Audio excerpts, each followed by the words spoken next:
more World v World. I have been a bit busy this week, but I have been working on my achievements. I'm trying to get my legendary stuff, and I'm trying to get vision, and still got a few crazy things to do in the Cauldron, the Chalice of Tears, the Cauldron of Terror, to start. I think it's Aurora. So yeah, but we're here. We're doing World v World. We're running away. Whoa, we're running away. That's a lot of red. There's a lot of red. We're running away. And yeah, I just thought that I would jump in. I haven't streamed this week. I thought it would be nice to stream this week and just say hello to everybody and let you know that I'm still here. The plan is to be more streamy, but yeah, life seems to be conspiring against me at the moment when it comes to my streaming schedule. So, but with Blob, we're having some fun. Today I managed to do the Bone Skinner and the Whisper of Jormag strikes for the first time, which was awesome. Hey Missy, how are you doing, hun? Lovely to see you. Thanks for the heart. So I am back up and running. I actually maxed out after doing all those hours of World v World on the 24-hour. I maxed out my tickets, so today is my first day back in. I'm back on the wooden crates for World v World. If you know what I'm talking about in here, you get wooden boxes. I was on diamond, and then when you max out your diamond, you're done. It is the weekend, so I can't complain. Ah, lovely. Well, I hope you're having an absolutely wonderful weekend. Tomorrow, I'm actually going to be doing some raid training. So I have news. So I managed to get down the Veil Guardian and Gorseval last week in our very first raid training group of 2023 with my guildies from my guild, the Krytan Herald Guild. And yeah, so we managed to get down Gorseval and the Veil Guardian, and it was wonderful. So I started my envoy armor chasing. So goodness me.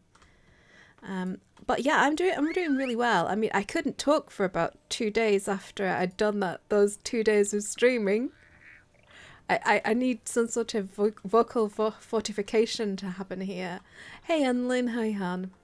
I will actually ask the raid. I don't know whether you see, I would say, oh, I'll live stream our little raid group, but I think people are probably going to be a bit too self-conscious, and I don't want to disturb. We're just learning how to do the raids, and I don't want to just add another kind of load of bricks to our back trying to get this done. Oh, hello, Chak. Chat, this is my husband. Hello, darling. If you've ever heard a man talking, unless they're a Yorkshireman, that's my friend. But yeah, Chak is the voiceover that you hear on my 2 recent videos. So yeah, hello, Mr. Fornax. Damn, hon, you just got demoted. You're gonna burn out your brain. There isn't much left to know to burn out. But yeah, well, I'll see. I might just do the training raid group, the PvE training raid group in the morning, and then just live stream my World v World in the afternoon, because live streaming World v World is super peaceable. It's very civilized. There's pretty things for you guys to look at. We can shoot the shirt without too much bother. And there's always nice things to talk about. And yeah, and today, one of my internet children gave me a Mother's Day present. So that was super cute. He calls me his internet mom, which is kind of awesome. And yeah, it's really, really sweet. He gave me a twee. So, twee to sit under with a little duckling. So that's very, very cute. Reading is, yeah, I love to, I actually really enjoyed it. So I don't like, don't. Oh, shirt balls. Am I gonna die? This could be it. Are you okay? Oh, no, no, no. Fucking, screw you, buddy. Get my friend up. Come on. No. Bad man. Bad man. Are we okay? They're just mean. Don't be mean. Don't be mean. Screw you guys. Screw you guys. You tried to bite our tail and we turned around. Sorry. I'm really loving our raiding. At the moment, the raid leader, and probably through all this, the raid leader is going to be the guild master of the Krytan Herald Guild, which is a lady called Daydreaming D, and she is a superstar.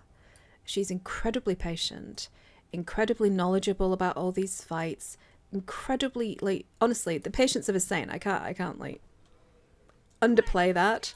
And she takes us through step by step. Yeah, D is awesome. And she's just great. And today we first time I ever got down Jormag's Whisper, we did it in, was it 2 pulls? I think it was 1 or 2 pulls. And then we got down the Bone Skinner.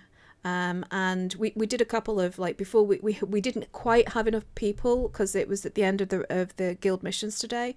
We didn't have quite enough people to just have a solo group, but I asked a friend of mine from a guildie of mine from Gamers Asylum, which is an awesome guild. If you want to join a fantastically like active guild, Gamers Asylum is amazing, and they do like daily quizzes and things, and they give away all sorts of. They're amazing, and I do like Fashion Wars shows with them occasionally. They're just an awesome guild.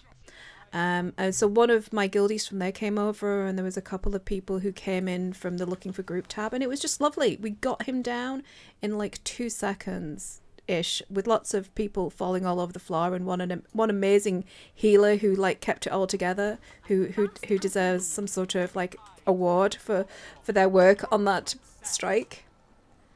Damn, you guys are improved. Yeah, I mean, it's oh. Well, that was fast and painful. Uh-oh. We died it. Uh-oh. I think we have improved. Either we've improved, or the power creep from the elite specializations is just off the charts at the moment. One of those two could be true. I can't say that I feel like I've improved as a player. They tend to carry that strike. Yes, it was it a Scourge? Tenor was there. I think it was.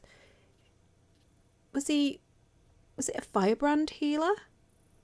I think it was a Firebrand healer. Could have been a Scourge healer. But yeah, amazing. They were absolutely phenomenal. I spent like 20%, 30% of the fight just hugging the floor. So yeah. Got rammed by the... Yes, we did just get rolled over by a massive... So we're outnumbered on this borderland. And the other borders have commanders already, so we have to kind of pick where we go. It is an open tag, so if you're on Pike and Square and you want to come and join us, you're more than welcome to. Oh, you weren't at the... Oh, no, you left. Sorry, Tenor. Forgive me. My brain... We've been trying to get guildies through sorting out, because as if you've ever done any raiding, to get the envoy armor, you need certain things that are outside. So once you've got any boss down in the first raid wing, so that's Veil Guardian, Gorseval, or Sabbather, any one of those bosses down, it unlocks your ability to get the other items that you need. So you have to go to Tangled Depths, and you have to kill a Mushroom Emperor, and you need to go and get a Spirit Mirror from one of the Exalted in Auric Basin, and you have to go on a light. And oh, they're coming in behind us. Oh, shirtballs. Oh, he's going to try and kill our things. Bad boy. And I've got to do... Yeah, actually, I have the spirit thread, so I'm going to have to try and do Garen today. Chat Garen. Thank you for the follow. Thank you for the follow, Jim. I appreciate that. Oh, hug on the... In my ear, I can hear my commander in my group, but I've muted myself so that I'm not disturbing the raid by chatting with you lovely people. You're not hearing them today because it isn't a channel. Oh, shirt balls. Shut. Come on, guys, get in here, get in here. Are you going to get your asses handed to you by that blob that's coming? Hi, Mark. Welcome to the stream. Nice to have you. Am I going to get my ass handed to me? No. Okay, we're okay. Get in here. Give everyone some healing. We like the healing. Bit of stability. I don't think anyone's coming. But yeah, it's the thing that I don't, the thing that's kept me away from raiding, because I've raided in every other MMO that I've played in, is the fact that there isn't an LFG. There's no kind of touristy mode that you can go in as a dirty casual and kind of build your way up and see if you actually do enjoy it. And the looking for group aspect of it now has like a raid training section, which is much better. But I think that the fact that people have to do a lot of interacting, that you have to make a group, that there's so much responsibility and work for anybody who's going to tag up and lead a raid. I feel like people are quite reticent to do it. So yeah, I don't know. I think this is another example of where Guild Wars 2 was great with how they set their raids up, but honestly, I think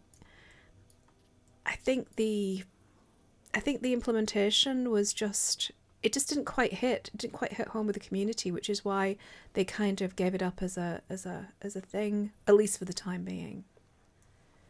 So, oh yeah. Yeah, I mean, there used to be a massive collection of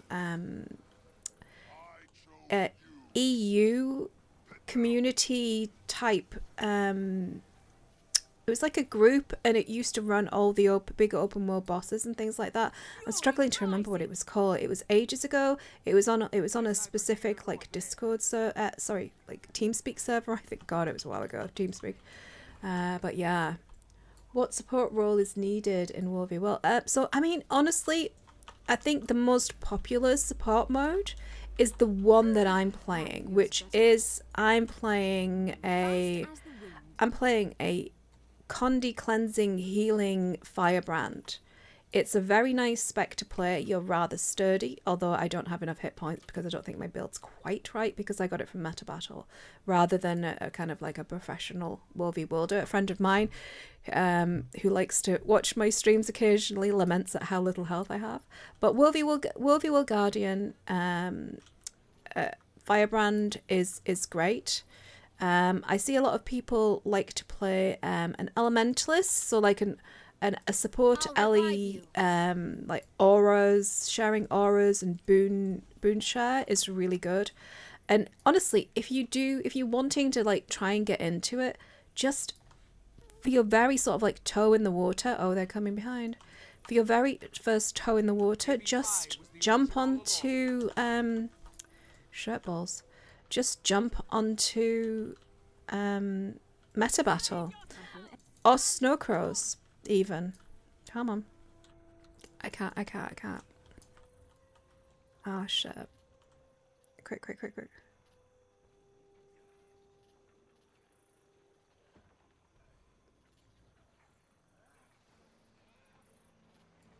Oh. Well shot. Well, I tried. I think we're quite heavily outnumbered. Also, I'm sorry if you can hear me. If I sound a bit snuffly, it's because I get a little bit of hay fever around this time of year. Oh, Hardstuck do them. Yes, Hardstuck do great build guides. I highly recommend. They've got a fantastic Discord. They run lots of raid training. They run all sorts of things, and they're great advocates for the World v World community.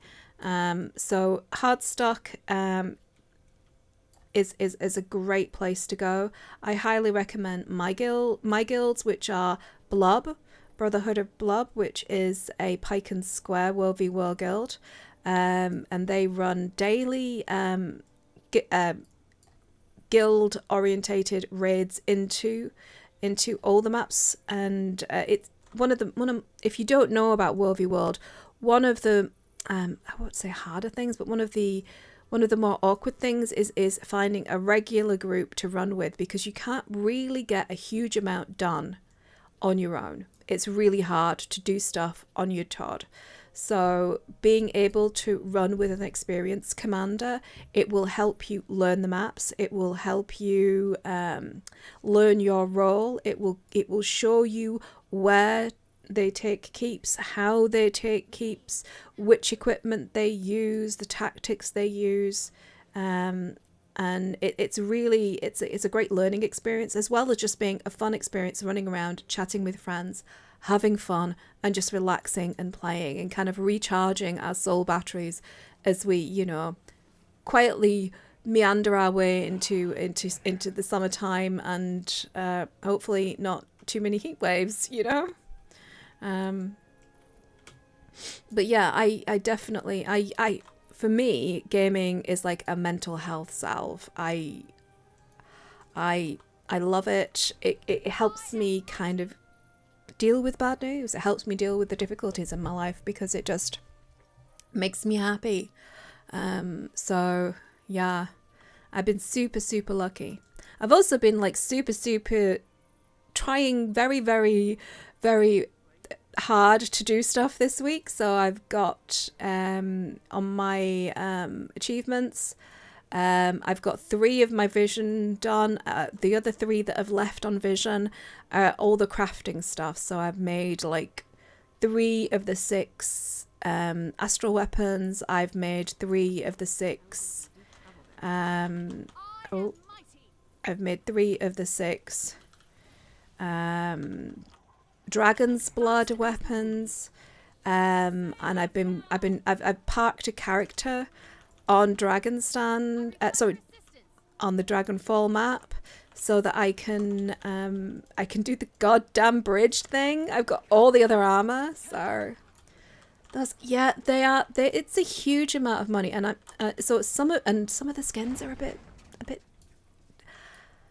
Yeah, they're okay. I feel like I like a couple of the astral and weapon skins, but they're not really kind of something that I'm like, oh well, this is like a happy accident that I have to craft them. I do quite like the dragon's blood ones, especially the focus. I really like that. But you know, you've got to bite the bullet and do it. But I might see if I can, like, still I'm gonna have to like get a couple of people who are good at jumping puzzles to help me get the last 3 tokens in the Chalice of Tears. But anyway, I'm quietly, oh, I got stunned. I'm quietly working my way through, and I'm reminding myself that this is all a marathon. If I'm trying to do this in 10 minutes and getting frustrated, which I kind of felt myself a little bit frustrated on the Sandswept Isles, because there's some of the lasting bond stuff that you need to do, which is an exploration of the Omakai culture and history and what they do. It's actually fascinating, but if you get I was getting kind of too focused on just wanting to get it done, and it's a drop chance, and I was like, why am I making this not fun for myself? Just enjoy doing the events, just relax into it. You think that there's a second iteration of those dragon blood weapons, but I haven't done those. Yes, the second iteration of them is the one that has some of the really genuinely pretty skins. I think at the time, because I got access to test realms so that I could show you guys the loot from ArenaNet, I've got a full showcase of both the exotic and ascended versions of the weapons, and especially I think it's the focus, which is a ring that kind of sits over your hand, and it has rotating crystals around it. I love that kind of thing. I really do. So, but then again, I mean, I think so. I make these top 10 videos for like the skins that I like, and I've made a top 10 like legendaries and things, but it's so subjective. I guess the main purpose of when I make those type of videos is just wanting to showcase as wide a spread as I can of some of the amazing weapons that the game has, because I think a lot of people don't realize just the scale and scope of how many just incredible skins there are, and some of them are really, you can get some extraordinarily pretty ones, and there are a few gold on the trading post, you know. In any other game they'd be locked behind a raid boss, but no, they're crafted in Guild Wars 2, and they're easy, relatively easy to get. So love, yes, yeah. There's a whole range of music weapons that I did. I think I actually did a full showcase on that, and then I forgot to do the sound of them. Well done me. Oh gosh, incompetent content creator here. But yeah, there were just some incredible weapons and incredible weapon sets. And if you're doing the return to achievements, you actually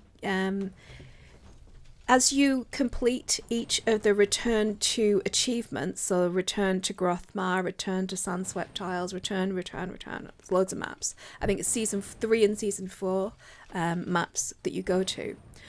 You can get Black Lion skins for free as rewards for completing them. So I think that the Sylvari looking shimmer or shiny weapons, which are like I've got a very Sylvari floral theme to them, and the plasma weapons and the packed weapons you can get, and these are all Black Lion skins that you can get for free playing through the return. So if you are reticent or refuse on general principle to buy Black Lion weapon skins, you can earn them in game now, which is amazing. I've been wanting the devs to do something like this for ages. I'm so happy that they have. I'm so sad that I didn't notice that they'd done this, because I just didn't do any of the return to stuff. I wasn't particularly interested in crafting any more legendaries at that point in my time in Guild Wars, and I kind of feel like I did the community a disservice by kind of ignoring that content, or at least the people who watch me. And I'm really I'm so happy that the devs have gone in this direction, which means that there's hope that eventually some of these skins will get retired, or they'll be able to be brought into gameplay, which is, I think, vital. Yes, you can. Yeah. So if you don't know, Massa is right. If you don't know, if you complete a full set of Black Lion skins, you get 7 tickets. And that is allowing you to get more. And a lot of the Black Lion skins are quite cheap. Players have them. Players will get a skin, they'll get a drop, they'll have it, and then they'll sell it on the trading post, and you can buy them for super cheap, especially like I think the perilous or ones, which there's one that's like, it looks like a whip, which is amazing. You can get on the trading post. Honestly, have a little nose on the trading post. There is some genuinely amazing skins. There's some genuinely like same old Groundhog Day skins for sure, especially if you're looking in the armor section. But yeah, the weapons in this game are just amazing. Oh, they're trying to take this.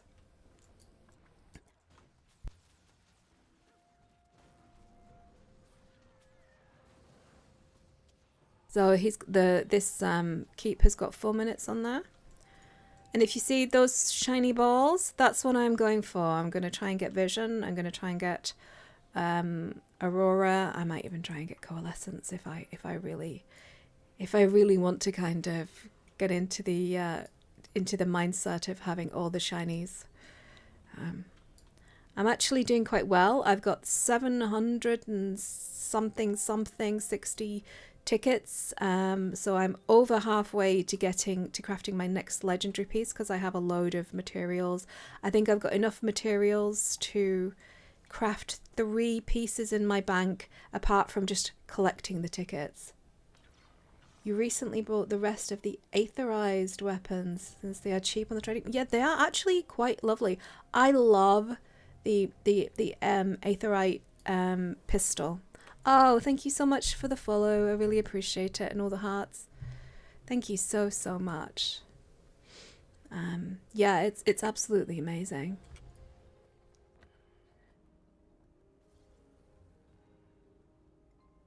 Yeah, the bridge events are incredibly annoying because they only happen once. I mean, what is it? Is it like 3 hours or a 3-hour timer on the map?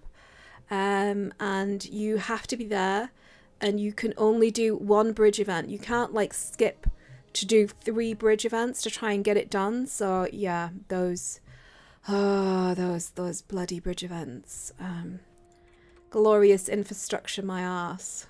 Can't stop listening to your voice. Sorry. No, there's apparently my voice is a bit like Marmite. People either really like it or they really don't. So it's nice that you enjoy my voice. I know that there are some people like I particularly like listening to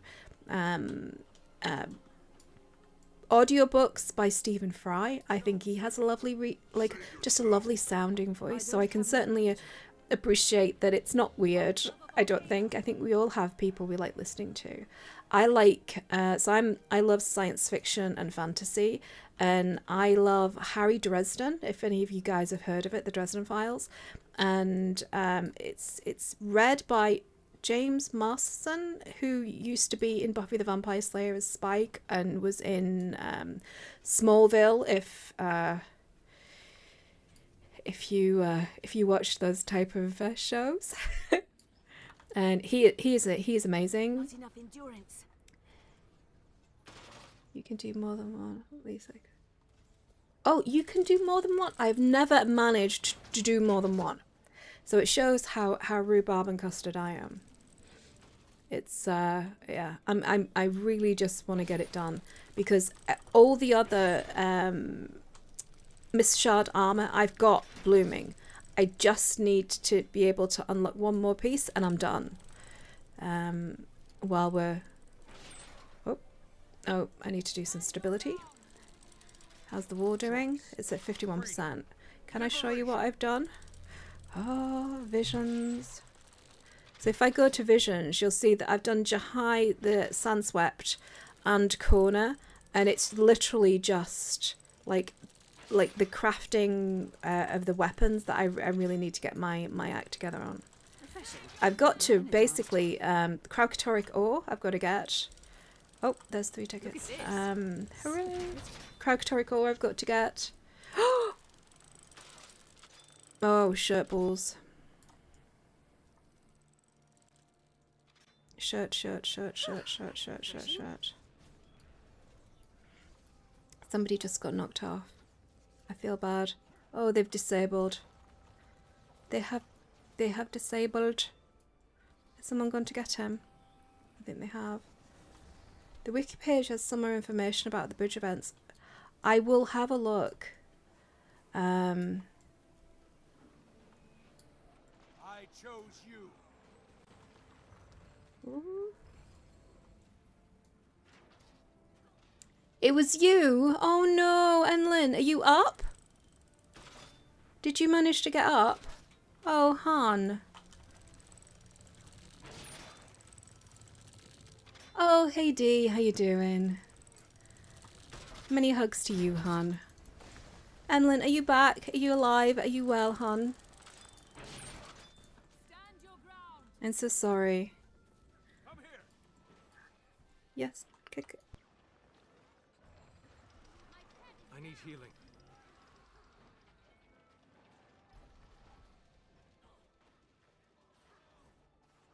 Protected.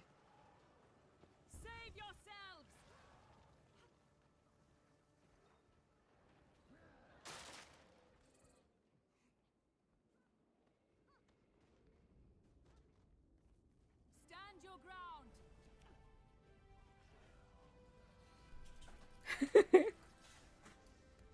Apparently, I'm still tagging up to say that I'm doing a 24-hour blob stream.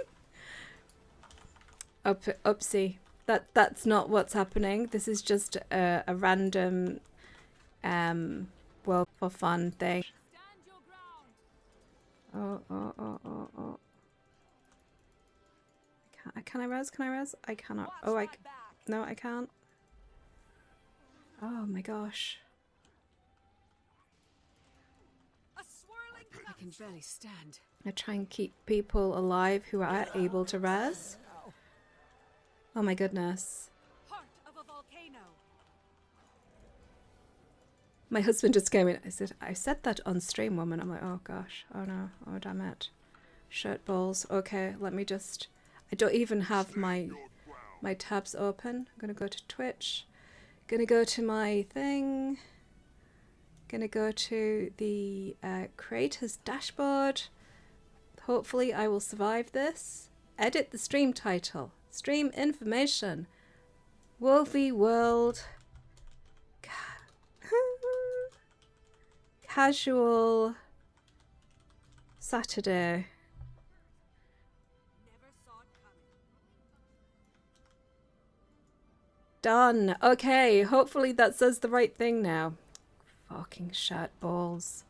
My goodness, I'm such a nab. I really am. Am I rezzing? I am rezzing. At least I'm doing something useful now. Oh my gosh. I'm such a nab streamer, guys. I sincerely apologize for being such a nubsicle. Can you get in? Who's that? Come on. Can I get you up? I cannot get you up, dude. I'm so sorry. Are you down? You're down. Shirt balls. Shirt balls. I'll put that behind me. Try and provide some some healing for my buddies. How is the war? Oh, they're going for the cannons. You're fine. Fine is too nice a word for my stream. Mediocre. Ambitious but rubbish. They're not even ambitious. No, I can't even take the moniker of ambitious. It's just well-meaning. How about that? Oh, that's very British. It's very well-meaning. Very well-meaning. Yes, wholesome. I was actually just talking. I was bigging you up, D. You know, we're going to have to make the t-shirts. Deliciously daydreaming D, the brilliant guild master and raid leader. I was telling them how wonderful and patient you are with us nabs as you teach us how to raid. It was lovely. It was lovely. Oh, I think they've come to say hello. Run away. Run away. Oh, arrow cat. Oh, beat the shit out of that. Screw you, arrow cat.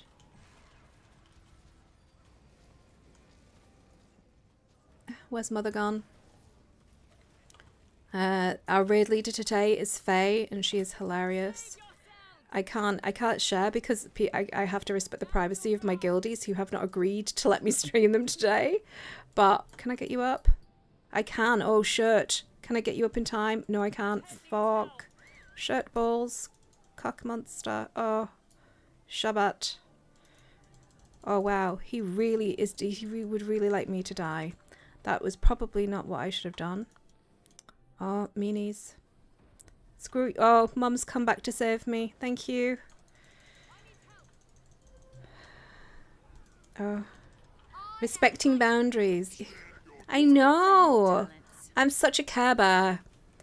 I was talking about, I might try and stream or ask if I can stream, but our missions tomorrow, but I think no. I feel like it would add too much stress to the situation of people learning a raid for them to be live streamed as well. And also I wouldn't be able to talk, so I don't know how entertaining it would be for people to watch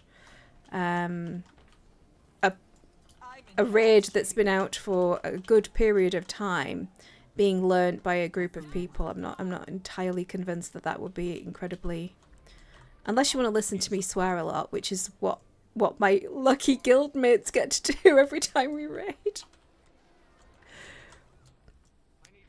I can't hold back. The suck is too hard for me.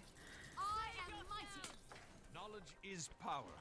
Stand your There's ground. lots of it's I mean it's not helpful for D as I'm going, oh fuck, oh fuck, oh fuck, and then she's trying to like go right now, dodge now, and it's just me just swearing a lot, so I have to like mute myself because it's too much.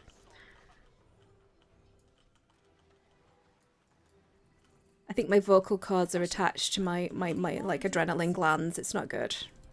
There's some spurious connections going on. Oh, press buttons, press buttons. Is there somebody trapped there? Are you okay? You okay, little dude? You are. You seem fine. You're okay. You seem happy. They seem happy. Oh, thank you so much for the follow. I really appreciate it. Look at that fountain of Fornaxes and cock monsters. Yay. Oh, we got, our tail got bitten. Can we get people up, or are you down? No, you're down. Oh, shirt. Oh, oh. Oh dear. Oh, that's not good. I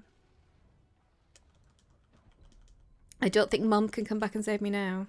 Oh dear. Oh dear. For how much longer am I going to be raiding? What time are we now? It's 5:30. How long am I going to be raiding today is the question. You just use push to talk. I would. So you see, that sounds like a really great idea, but then I'll need to say something, and then I'll be looking for my button, and then I will die, or I'll stand in something that I shouldn't. I even have I have one of those streaming mics, and it's bright red, so I should be able to see it's got a little touch on the microphone itself, so I can mute myself by just tapping the end of my microphone, and yet still I bother D a huge amount. You also swear at yourself during raids. The negative self-talk just bursts from me. It's I don't know if it's a me exclusive thing. It can't be right. I mean, D does it. Yeah. Oh, did we go back to the waypoint? We might have gone back to the waypoint. You use push to talk on your... Oh, that is so next level. I'm going back to Gary. Let's see. Oh.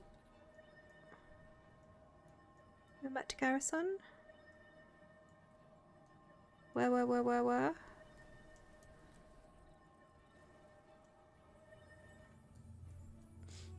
I'm confused. Oh, they've just gone to get supplies. Okay. Sorry. I wondered what was happening there. I've turned the chattering in my head down a little bit too much. You see, that is next level, but I have a Logitech. No, it's a Razer. I have a Razer mouse button with multiple I think it's got 12 buttons on the side. And when I press control, it's all my utility skills. And when I press shift, it's all my mounts. So I don't know whether my brain can cope with another. And also I've got my weapon swap on that as well. So I don't know whether my brain could cope with mapping something to that. But that is actually a really good idea. That is a fantastic idea. So I might consider having a look at that. But I do utilize a 12 button mouse key. Not that you could tell from the level of game playing and the level of button clicking that I do that disturbs some people when they watch me play. It's kind of funny. And I also seem to post the worst footage of myself, so I'll have just started to play a character, like a new class, a new elite specialization, and I'll go, oh no, that's the one I'll post, with me stammering, pressing the wrong buttons, and like circle turning, trying to figure out what I'm doing. Thank you for the follow. Really appreciate it.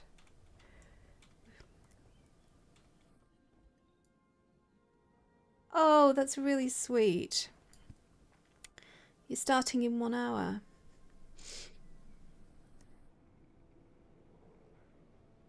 That's really sweet of you. That really is. I mean, I know that the commanders over on Blob are always looking for assistance. We are very outnumbered today, and normally we would have a lot more in squad. So we're doing a little run. There's normally about like 30 or 40 people in. So we are teeny weeny today.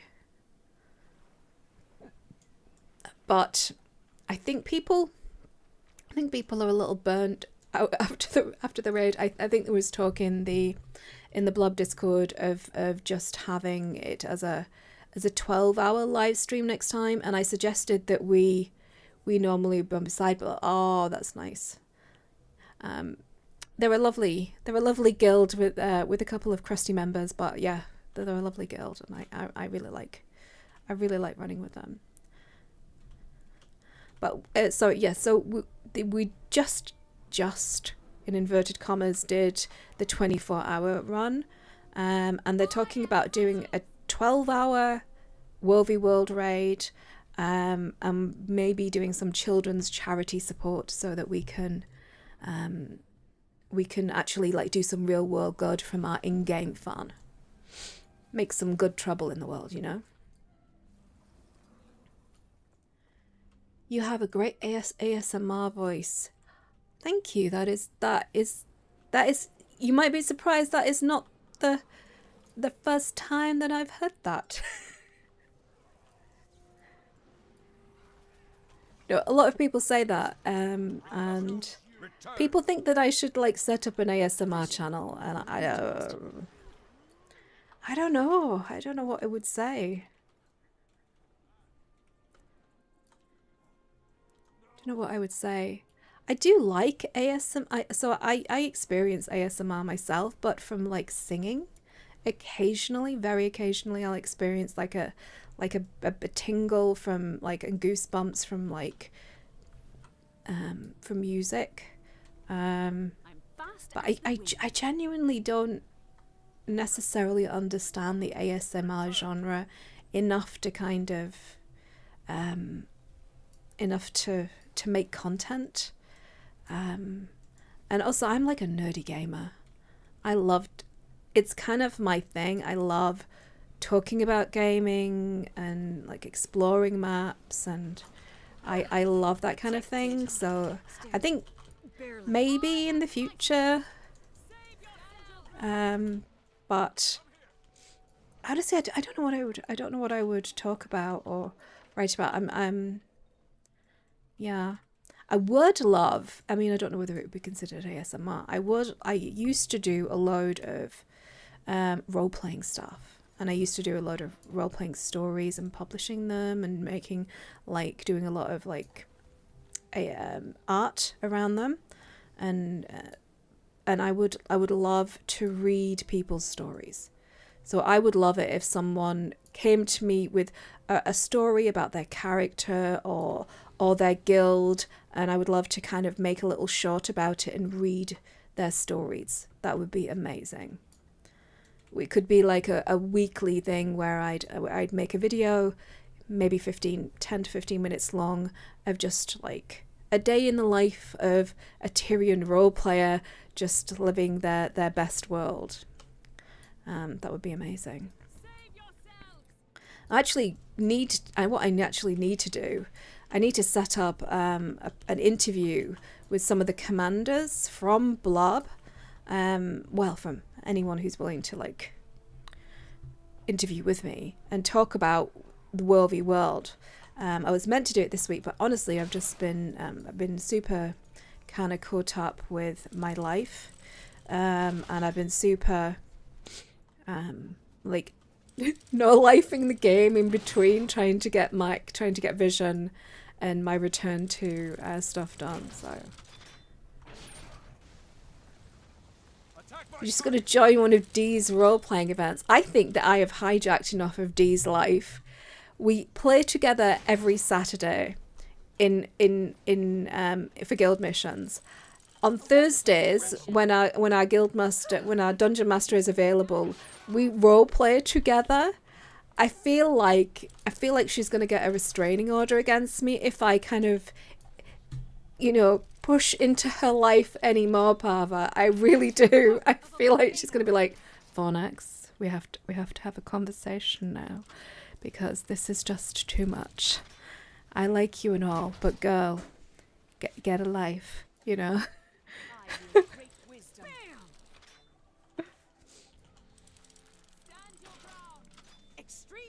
What about doing a tea time?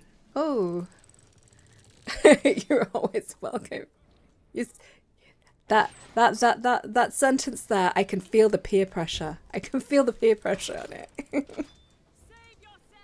I will not be inflicting any more of myself upon you, Dee. I want you to be the guild master for a very long time, so people need space from Fornax. I understand. Oh, can we get him up? Can we get him up? Can we get him up? Up. Shirt balls. No, we can't. They're keeping us in combat. Oh, thank you for the follow. Thank you. Where the hell did the... Oh, no, she's there. Okay. Look at the shiny balls. Those are the balls that we want. Oh, actually, those are the World v World balls. No, he can keep those balls. We want the vision balls. Come on, dude. Just came to those events as a reporter and asked for interviews on the spot. Oh, now that's not... So I have done that kind of roleplay with... Because if you guys don't know, the Krytan Herald Guild, its tag in-game is news. Can we get that person up? Come on. Good boy. Is news. So we are actually like... I think still when I first set up the guild, all the guild ranks were set up around like being like editors and reporters and field agents and that kind of thing.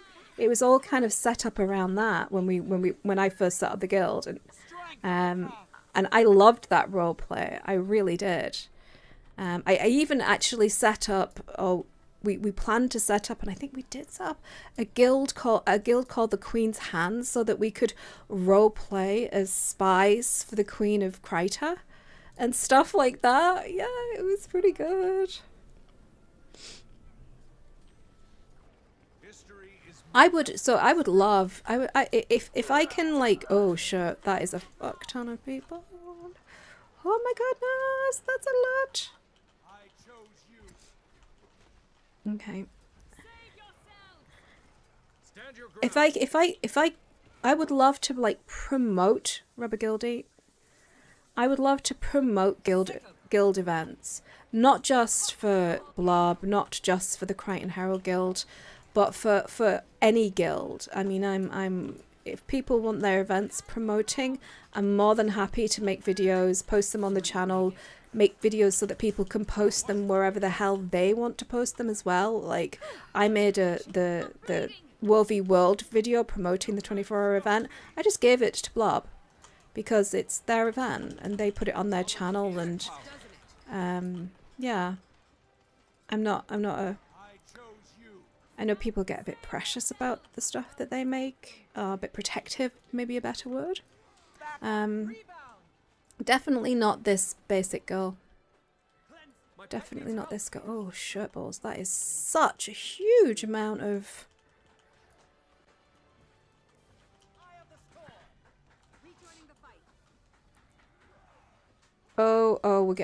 we have been sandwiched. Oh, okay.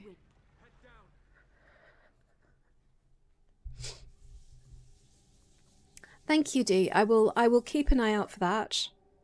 And oh, we are toast.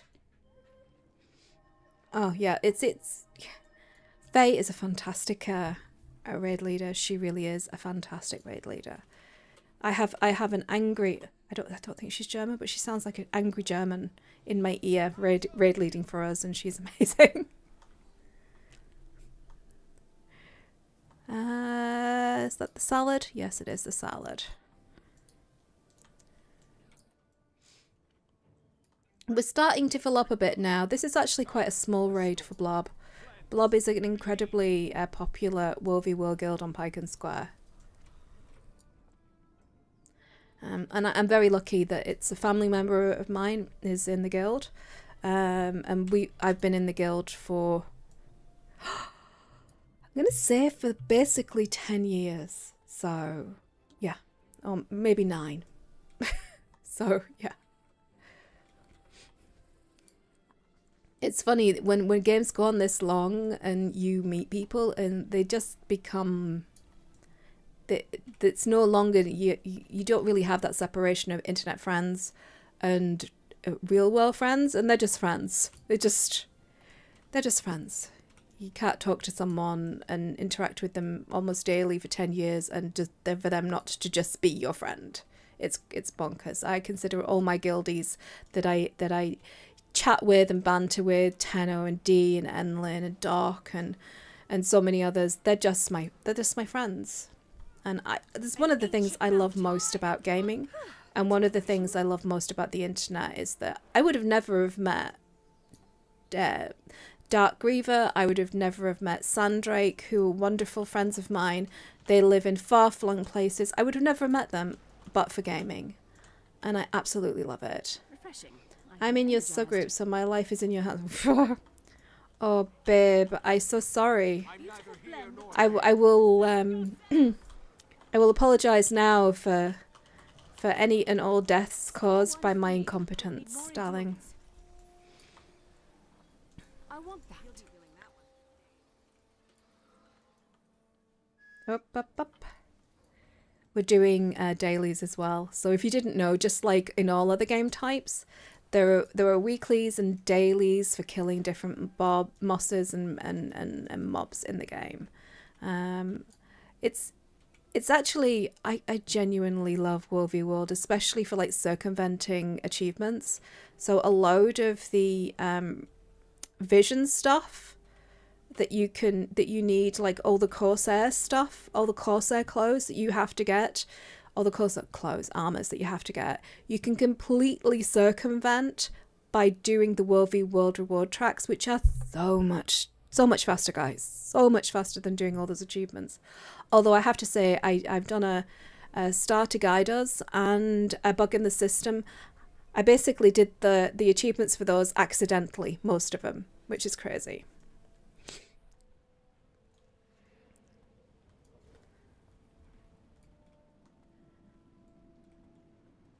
Let's have a look. Nah. Oh.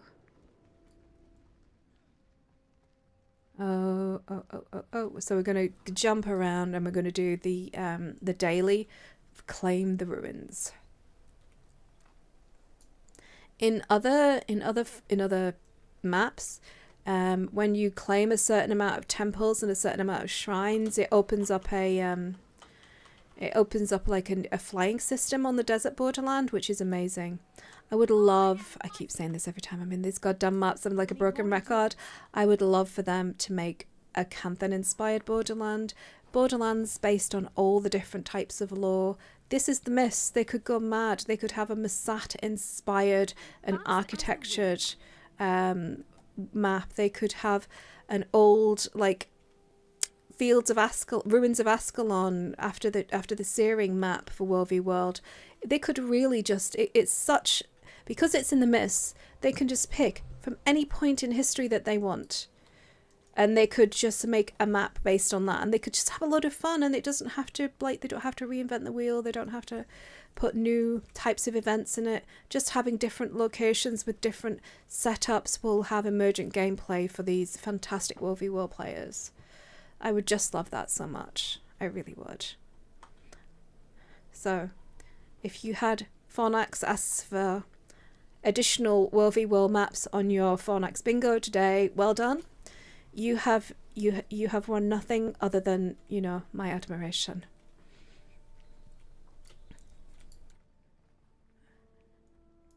Whoa. Ah, I love these mounts. If you don't appreciate the Warclaw mounts that they use exclusively in World v World, they're amazing. I would love to see them being utilized in ordinary gameplay as well. But then again, I would love to see the siege mounts brought into World v World.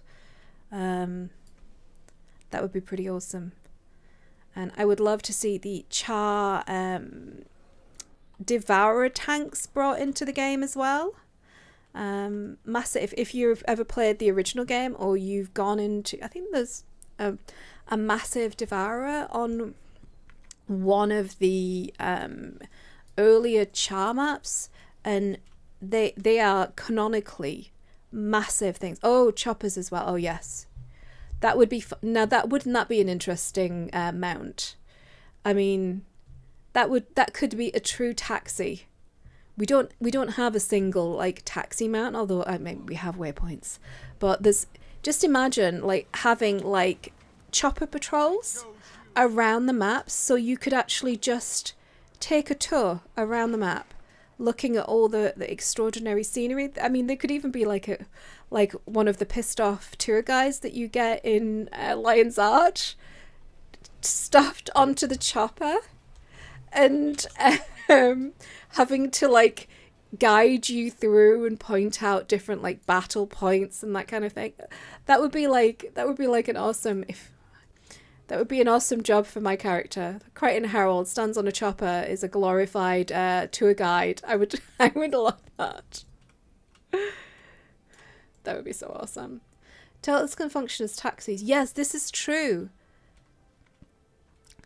This is absolutely true. I've seen many people get taxied about so that they can unlock all their waypoints on turtles. It's amazing. Well, when I say taxi, I mean like just like a ride around the map, like literally like when you go to a big city and you pay a helicopter pilot to like fly you around an area so you can just look at the scenery and enjoy it. That's what, sorry, I guess I wasn't explicit enough in my explanation. Because when you say taxi in games like World of Warcraft or Final Fantasy, what you're meaning is a mount that just lifts up in the air and flies in the direction that you point it endlessly. Hey, welcome to the stream.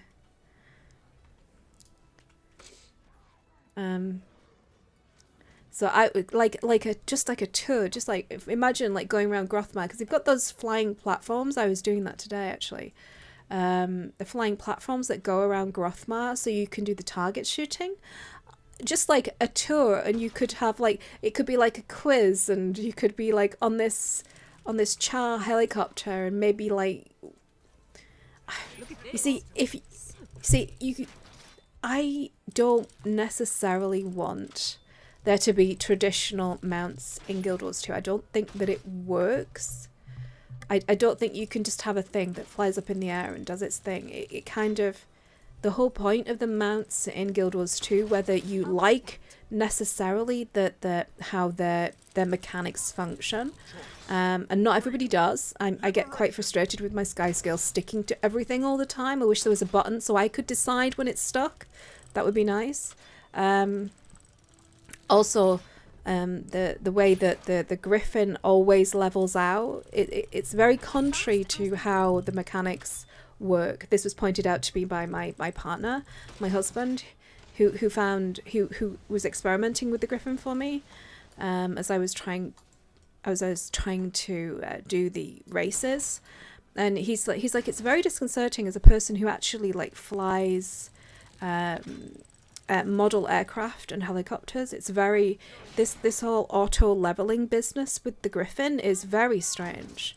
He found it incredibly off-putting. So I would say, I mean, as much as I love the mounts and I think that they're genre defining because they're not just this bloody taxi, that and they're integrated in the world, and they make the world more explorable and more interesting, and they keep you engaged. I love them, but their mechanics are not universally loved. And for players like me, again, who have the reflexes of an inebriated sloth, those Griffin expert and Griffin master races, I'm going to say not ideal. Not ideal. They're just, yeah, I rubbed my face off on those for a little while. Oh, this hot air balloon. Yeah, I think there was some sort of hot... Oh, run away. Run away. Oh god, that's so many people coming to kill us. Hey, what do you think of the new World v World rewards? I think that anything that the devs can do to better reward gameplay, I am incredibly for.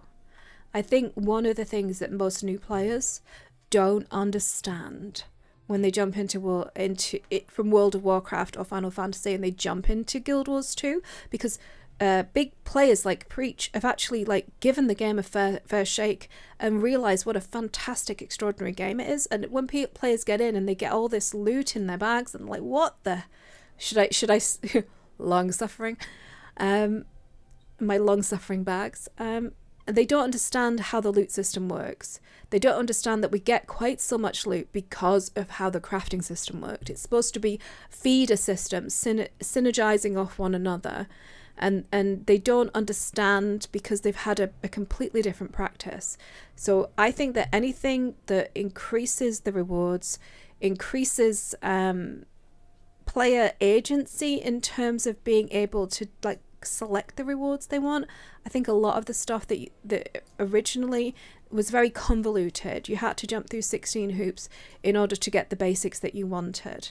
And not everybody, just like not everybody is a fan of all the mechanics of all the mounts, not everyone is a fan of the crafting systems that we have and the way that if you want to be a very casual player, how you get ascended armors through the crafting system. But no, anything that rewards player agency through gameplay, huge thumbs up from me. And I know that the World v World community is incredibly appreciative of every and any bit of love that they get, because because historically this gameplay has been quite neglected, and I think ArenaNet would be the first to admit that they haven't given it enough time and enough resources, and they very much want to kind of remedy that.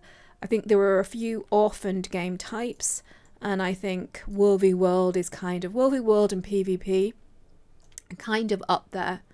I mean, as PvE players, because I consider myself predominantly a PvE player. I play for the story, I play for the environments, I play for the collections. I feel like we whinge a lot because, oh, well, we didn't get enough story, and we didn't get enough of this, and we didn't get enough of that. And then here's these World v World players, and they haven't had a new map since Heartthorns. You know? It's... Talk about resilience of a community not having any content since Heart of Thorns, new content to play with since Heart of Thorns, and still having massive amounts of people jumping in with emergent content, with the gamers themselves keeping it alive. It's amazing.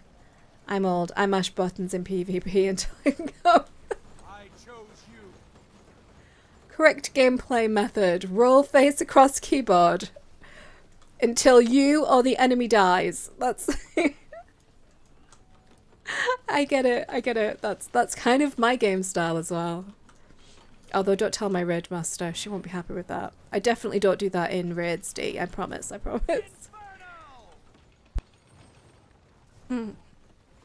So I'm gonna keep going until the raid ends, basically. Until the raid ends, or until I have to go and I've got a lot of hay fever, so my nose is getting away from me. I have a couple of very large trees in my garden. I'm a spoilt brat. I have a garden and I have trees in it. One of them is a big weeping willow, and they think he might be hermaphrodite, is he's pollinating at the moment, so he's just killing me. And then we have another tree, that's Henry. And George is another tree that I have, and he's just a mass of white flowers at the moment.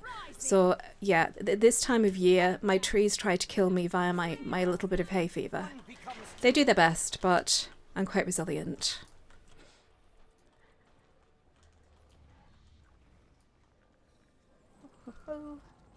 Mullets, Lutzical. Is there any materials? No, I think I've already got them. Can I get any? I don't think I can pick any more up. I think on my home borderland, because I've got Provision Master, I can carry about 21. Oh, thank you for the follow. Thank you so much. Where are we going? Oh, okay. Stay on tag. Stay on target. Okay. Got to respect plant gender. I love plant genders. I feel sorry for conservatives because Doritos are gone now, and Bud Light, there's no alcohol for them. And if they find out that plants and trees can be hermaphrodites, what are they going to eat, guys? I'm worried for our conservative brethren. They're going to be, I mean, can grass be, is grass binary? I don't think that it is. I don't think that it is. Oh dear. Anyway, I was having this conversation with my husband before. Anyway. Oreos, Doritos. Oh, are we getting, I think we're going to be getting mugged by a, oh, there they are. Oh, they're trying to take our little fort. Oh dear. I don't know if we're gonna jump on them. I don't know if... Oh guys, come on. Be careful, be careful, be careful. Please. They will pull you down. You, Char, come this way. Where's Mother gone?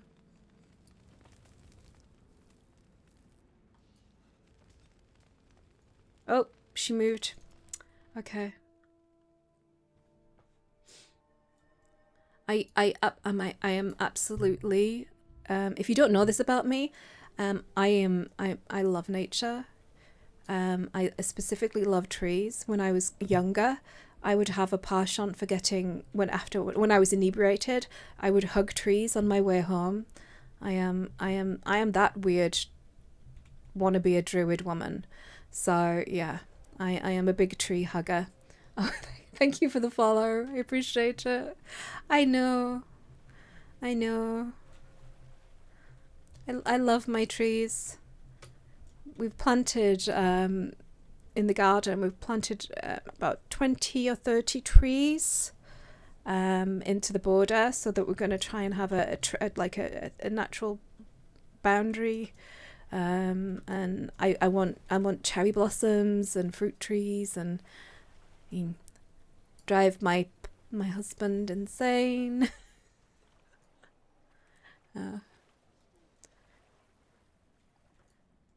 It just, yeah.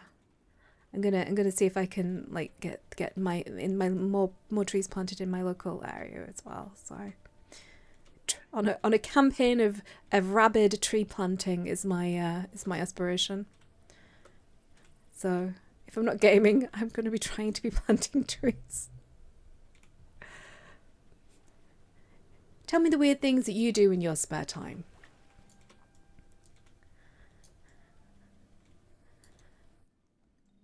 Do you name your trees?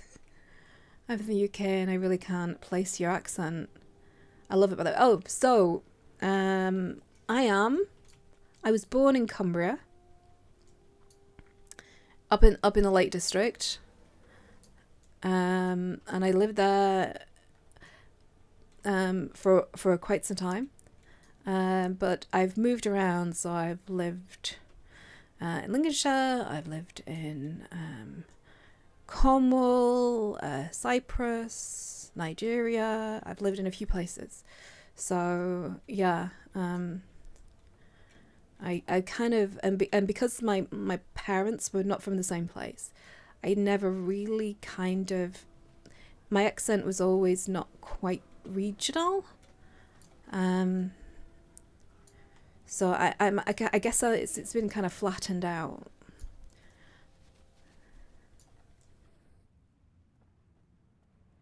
You do, oh, you do origami. That is so cool. That is so cool.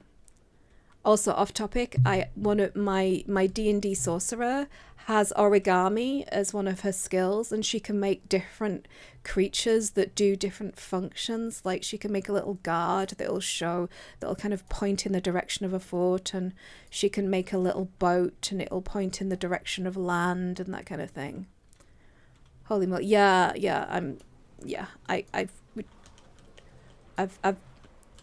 wouldn't say I was well kind of traveled. I've never been to the US or anything like that. I'm very parochial, but I've been about a bit. My ambition, I've got a bucket list of places that I want to visit in my life that I haven't managed to get to, although I'm gonna have to walk there with all this like carbon problem business. But I would love to go to Japan as like one of the places that I've always wanted to visit. A colleague of mine, I don't want to be presumptuous and call him a friend, a chap that I podcast with called Boots from World of Enders. He's going to Japan, and I'm totally jelly. Like, please take pictures and send them to me.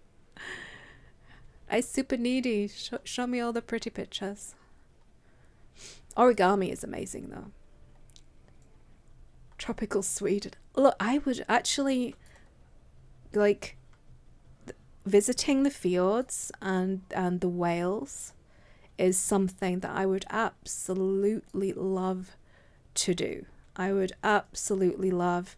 I have traveled a bit around Europe, and I've been to France, and I've been to Germany, and I've been to Austria. I went skiing in a place called a couple of times called Zell-am-See in Austria, which is beautiful. And I would love to. It's just wherever I go, I want to try and be respectful of being as conscious of my carbon footprint as I possibly can. I know that there's 100 companies who are responsible for 70% of all the emissions, and if we could just get a rein on those, you know. But I take my personal responsibility quite seriously as to trying to minimize my impact. So places where I can go on train, I can go to Europe via the train. I can't really go to Japan via the train, unfortunately. I don't think I can't say that I'm going to be able to swim, but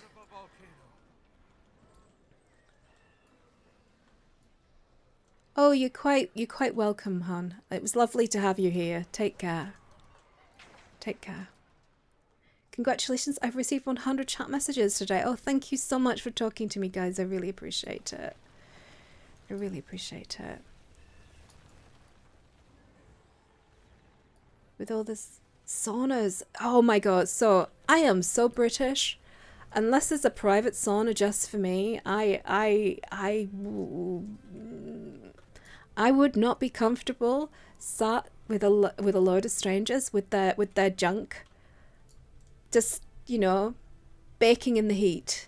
That's just this just it makes my repressed British soul kind of cringe a bit. And it's nothing wrong with it. There's nothing wrong with like sitting in a hut butt naked, sweating hugely. I'm sure there's no like moral judgment here. It's just, I don't know, man. We British people are a bit weird. What can I say? Those huts are usually private. Okay, I'm more convinced that might be a reasonable idea then. You can also rent them. Okay.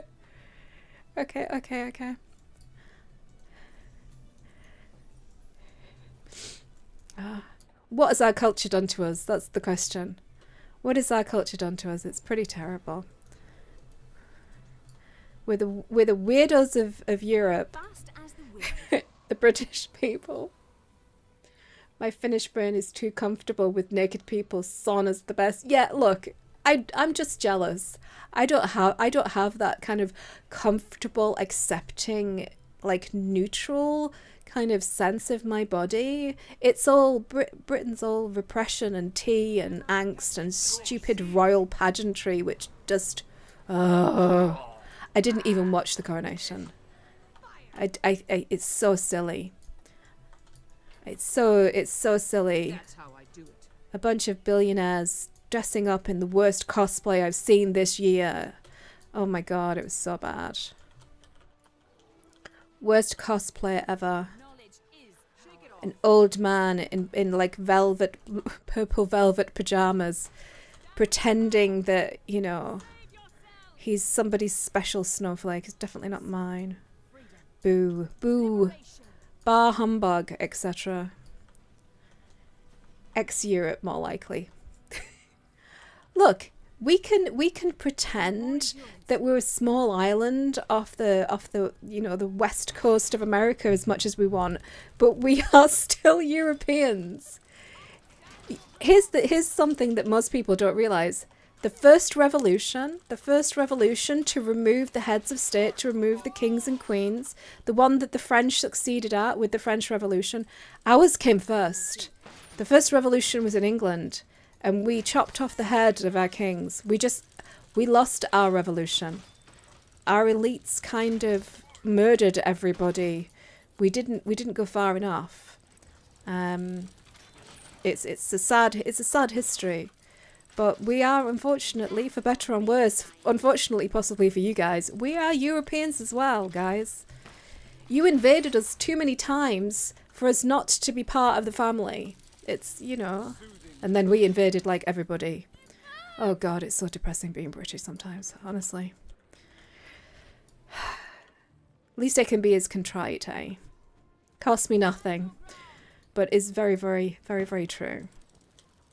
Hello there. I was wondering, due to your beautiful voice, have you ever considered a career as a narrator? Ah, Protected. I have narrated a few things. I've got a second channel where I think I read some Lovecraft. I think, yeah, I read a Lovecraft short story.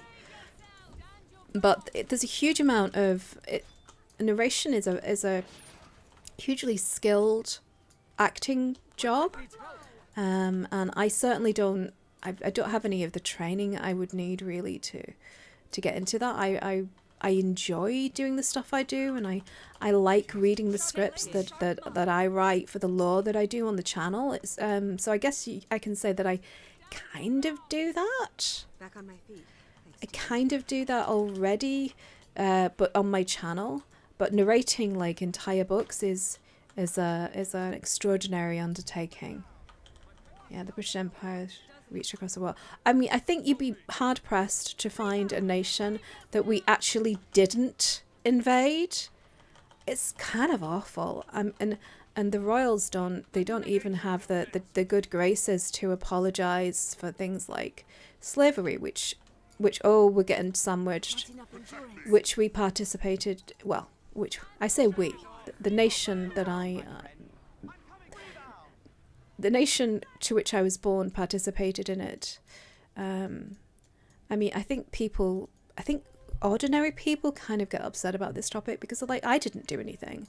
And the truth of the matter is that just as is now, as was then, it's the elites who who systematically subjugate everybody in their own nation, and then use the resources of that nation to subsequently try and rob and subjugate and invade everywhere else. And I feel like we have to kind of look at it historically as just a crime. You know, it's just a crime, and people really need to, for example, they don't, in the English education system, the crimes of empire are not even talked about. Neither is the revolution where we got rid of our kings. They teach kids about Henry VIII and his wives and how sort of like the benevolence of the royal family, when none of it is true. They're just tyrants. and it's heartbreaking. And there's a hidden history, the hidden history of what happened with the Irish famine that was caused 100% by the incompetence and cruelty of the ruling elites in Parliament. Not common people, not ordinary people who were just desperately trying to scrape a living whilst the boots of these elites were on their neck as well. No. Yeah. It's all pretty. Goodness.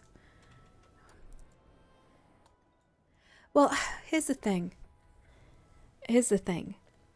Not just like with everything, there is nuance. And there are some people, regardless of their station, who are wonderful. And there are some people, regardless of their station, should be shot into the sun. Metaphorically speaking. Most of them, metaphorically speaking. But you kind of miss the nuance of these realities. And people, when they kind of wrap themselves up. So British people can get very upset when people are talking about the crimes of empire, because they feel like it's a personal attack on them. But it's only a personal attack on you if you identify with the people who are murdering and pillaging and raping and stripping the resources. And I most assuredly do not. These people are not. These people were not the best of British. The best of British were the people who decided to fight against the slave trade, who wrote laws to say that any slave who arrived on English land was a free person by virtue of just stepping on the rock.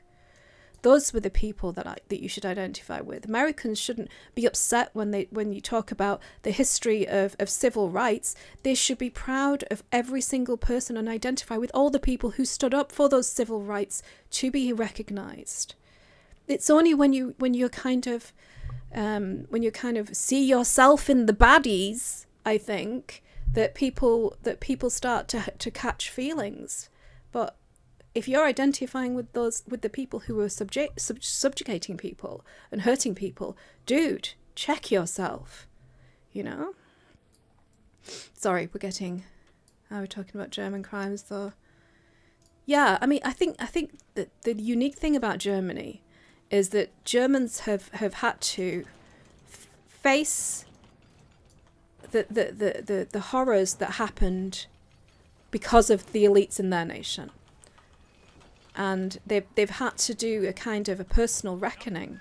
And I don't think the British, collectively British people and American people, have wrapped themselves in this idea that they were somehow part of the greatest generation that pushed back the evils of the night. And that is true, but it is also true that as part of these great empires, huge, terrible, and irreconcilable evil has been done in the name of furthering businesses. Banana Republic being, like an example of a modern historically thing that American companies, basically toppling democratic governments throughout the South America. I mean, hang on.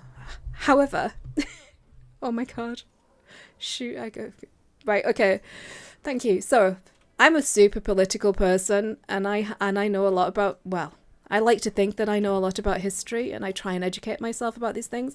I am incredibly politically kind of minded, and my guildies have to drag me away from these topics, kicking and screaming. If Dark was here, he would be putting a big stop in the channel and Fornax, stop talking about politics. Fornax, stop talking about politics. So, oh shit. Oh shit. Oh God. Sorry. I really should actually oh. Ow. I should turn my settings down so that you can see the frame rates. Important to talk about this. I think it is important to talk about these things. I don't know necessarily whether a casual live stream on a Saturday afternoon is the best forum for kind of having a deep and meaningful philosophical talk about the crimes of empire. And I mean, oh God, we can talk about what we did to India and the famine that was caused by the great leader Winston Churchill, who was a extraordinary leader, who was also a horrific misogynist, who was also incredibly racist, incredibly derogatory towards the Indian nation, their cultures, their histories.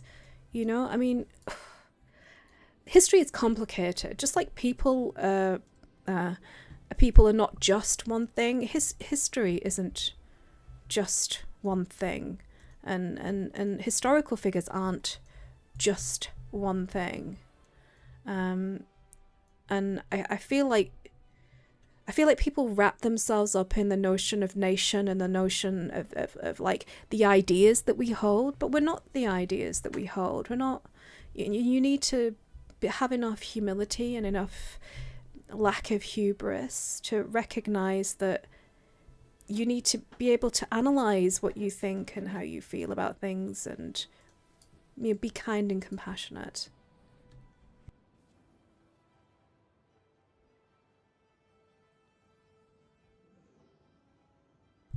Anyway, on that, I shall stop my prognosticating about political topics, and we will talk about Guild Wars, which is, and I'm not allowed to have chewing gum apparently. Okay, so if you have just joined the stream, welcome. This is not a political thing. I am not trying to be Hassan Piker or anything like that. I am just waiting to jump over I'm in a raid with my guild, blah, blah, blah, blah. We are waiting to go over to the desert borderland. Over here, I would very much like to go. Yes, the map is full. I'm 16th in the queue. Let's talk about something better, like chocolate. Yes, let's talk about chocolate. Let's talk about chocolate. Guild Wars 2 lore. I was thinking about, oh, thank you very much, my love. My husband has just brought me a lovely glass of juice. Hang on a second. Oh, that's better. So I've been thinking about the expansion and where I would like the expansion to go. And I think I'm still on the Lagos track. I would love for us to explore the lore of the Lagos. So that we could. Do you play on EU? I play on EU servers, but I have an NA account as well, so I can play with my Lightbringer buddies. Lightbringer podcast every Friday when Deadbro doesn't have COVID and isn't dying. He's not dying. He's unwell. He's got a super bad choice of words there. He's got a bad cold with the COVID, and he's got a very sore throat. We normally have the Lightbringers podcast.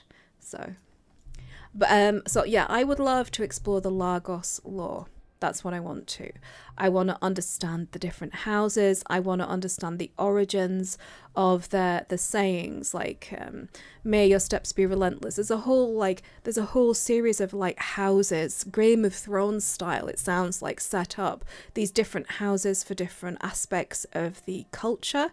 And yeah, I would really, really love to explore that. Now, would that entail us having some sort of aquatic content? Maybe we would have to do something like that. Maybe they'd have to introduce a slightly different type of mechanic so that the verticality or dimensionality of combat in an aquatic environment isn't quite so devastating for some players. But yeah, I would really, really love to do that. You want smaller? Yes, Wis. I absolutely 100% agree with you. I am, it's not that I'm unhappy about being the savior of the planet. That's a very nice thing, I'm sure, but I don't think that we have to save the world every time. I don't think they have to just keep making the enemies bigger and badder and worse and everything. You know, it's the trope from World of Warcraft, and they got lambasted for it. You think that I'm bad. I'm just trying to prepare for what's to come that's more terrible, and it just keeps on. It's like Russian doll storytelling, and I think that we've saved the world. And I think it would be nice if, at least for the next few years, we do some things that are a bit less less global stakes, more characters, more stories which allow for the writers to tell interesting character-driven stories, like what's going on with Timey. We could explore her mortality. We could explore the repercussions of the loss of Blish, you know, on his brother, because in the heat of the moment we seem to have just glossed over the mourning process. And if anybody in chat has ever lost someone who's close to them, that's not something that happens in an afternoon, especially when you're kind of coming off the heels of an incredibly big event where you've had to like forget about your personal problems and push things aside to do a very big thing like kill an elder dragon or help an ascension, or it's in the quiet after that storm that the real emotional growth and journey really begins. And I think that it would be incredible and great if the writers would allow our characters to have these moments to kind of grow.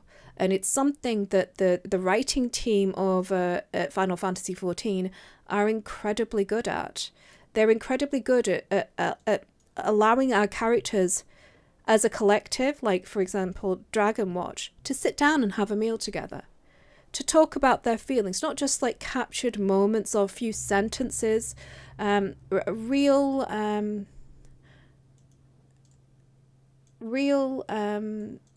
moments together of sharing feelings and thoughts and ideas and the path that they want to take ahead. I am so sixth in this queue. And I would really love to see that. And I would love to see the exploration of some of the other races that we haven't really gotten to yet. So the Lagos is a perfect example.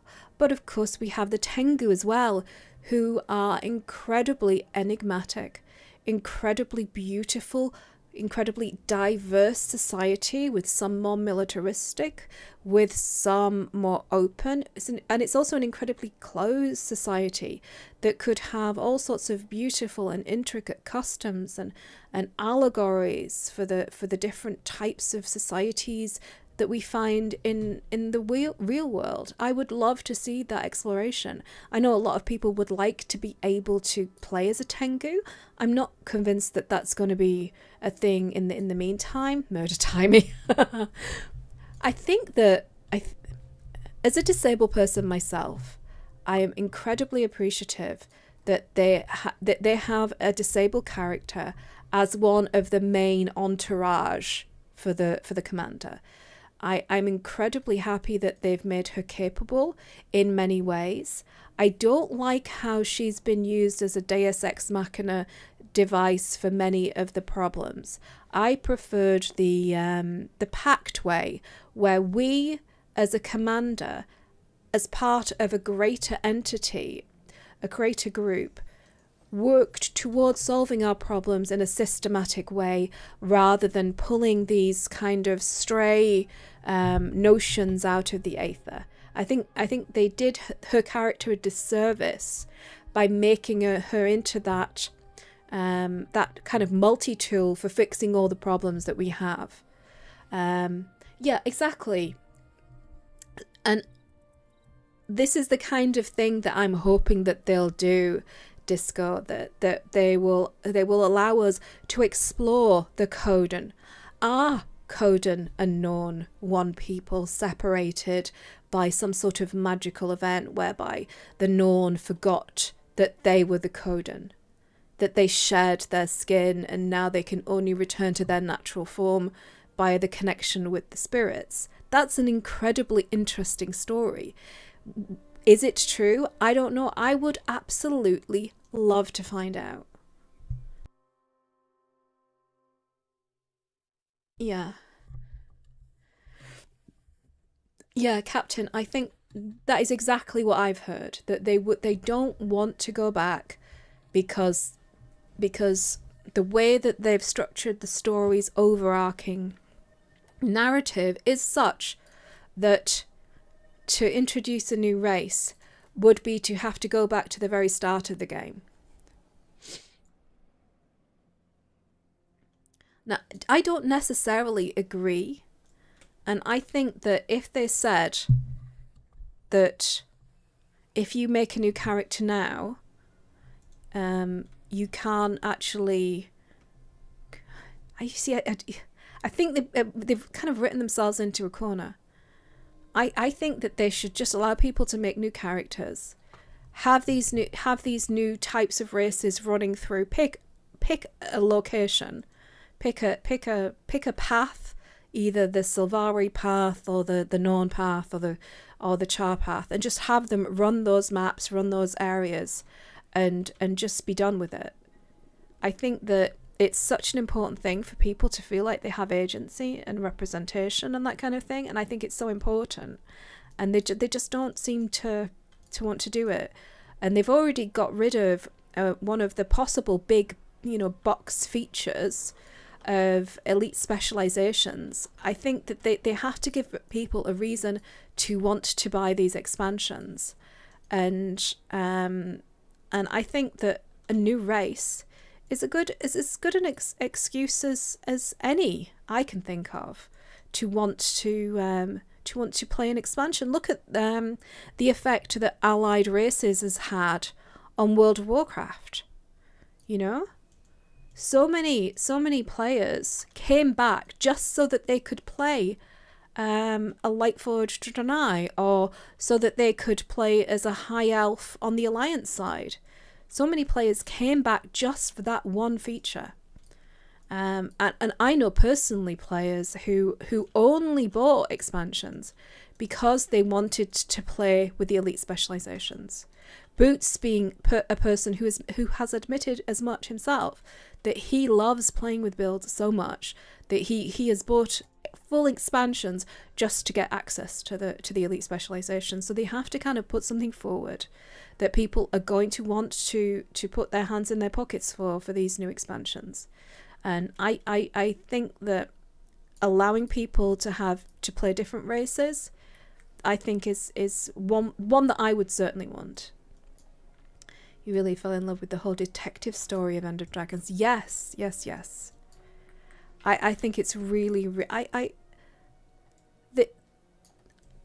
If you asked me where I think the story is going rather than where I want the story to go, love, I would say that we are going to be part of the Friends detective agency.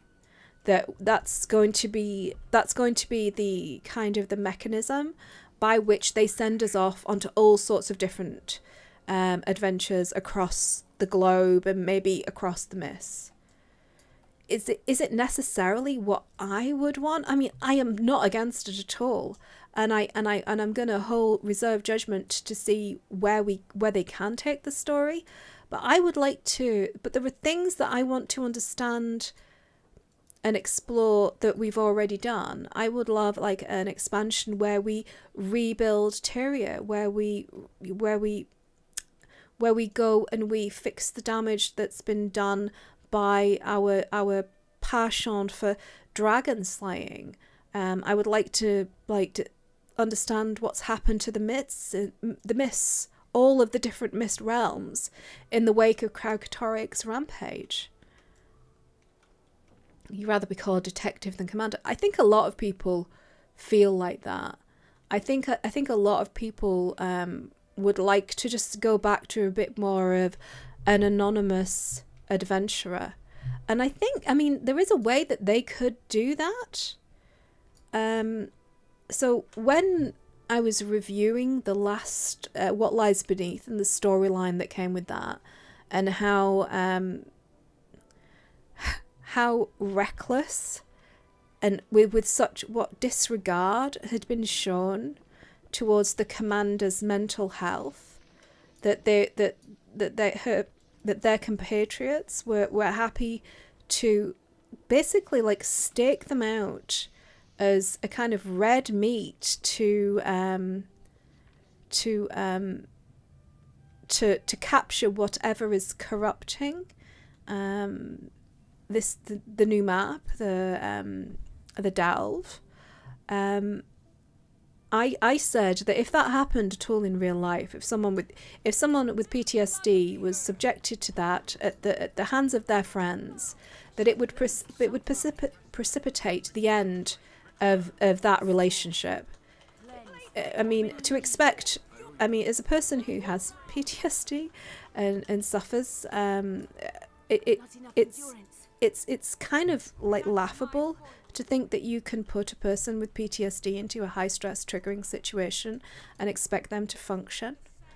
And it's unforgivable to do that to somebody who you don't know. I mean, it's unimaginable to do it to somebody that you do. And if the game was any kind of reflected anything even remotely approaching reality, then that would kind of signal the end of the friendship, at least for the time being, that the commander had with these people in any kind of sane situation. But we're not in the real world. And I don't know whether the developers would want to go kind of that hard. And I think that's some of my critique of how they've dealt with disability. They kind of dangled Timey's illness as a story thread, and I think that's great. I think telling stories about people who are bravely living their lives as best they can under severe difficulties is admirable, and it's courageous that they even thought to do it. But they kind of left out, especially in End of Dragons, it seemed like a whole part of her story was missing. Her developing relationship with the tech billionaire, her developing her acquisition of tech to aid her perambulation around the world. There's whole swathes of it that were just missing. And one moment she's lamenting that she is very unwell and that things are going to be getting increasingly difficult for her, and the next moment she's fine with her lot and is smiling, and that's not necessarily how that actually works. And I feel like I would very much like the not clip notes version of her storyline. I would like to know what happened, and I would like them to give the time to each of the characters that we interact with. They do forget that the commander is a person whole and true, and I feel like because of all the trauma, I think the commander has forgotten that they are a person whole and true with needs. I think the commander has just gone into self-sacrifice mode. Oh, it's my life is an easy trade-off for everything and anything. You want to dangle me as bait for some demonic force? Fine, I'm okay with that. Sacrifice me. And I don't know whether that could be a function of their trauma, because they've literally sacrificed their life again and again. That's refreshing. And you're hoping for some new structure will give them more room to expand the thread. I understand that there is a huge amount of limitation when it comes to kind of fine detailed storytelling in MMORPGs, because it's not like it in a single player role-playing game where you can give excessive and expansive time to personal character development if you so choose to. It's just not the same. But I agree with you, Dee. I just want them to give these characters the time that they deserve and the stories that they deserve. And rather than, focusing on the grand spectacle of it all, I would just like to see a bit more time given to like thoughtful character progression. I mean, you can, and the thing is, that kind of story does not have to be boring. I think the proof of that is Final